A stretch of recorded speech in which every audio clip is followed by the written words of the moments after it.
ओ बापू कुठे चालले? स्वर्गात चाललो. येतो का गु खायला? जा मारा. माय मी 15 रुपयाची विमल पुढे गेली गड्या वाया. बापू इथं काय करायले? काय नाही आता यो हाल्या उरावर घेणार आहे मी. हो घ्या मग.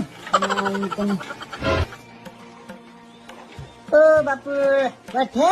केस उपटायलं. चाल येतो का? मी उपटतो तू भारेवान. नाही मी बापूच्या.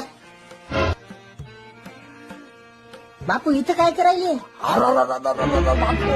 बापू मरतो रे. अरे बाबा. हो काय काय झालं? पाय पाय पाय थांबा, थांबा, आणि गुलावला काय? हा घे घे आता वाट. तुझ्या माय तुझ्या तुला दिसत नाही का माणूस काय करायला ते? हा? काय आता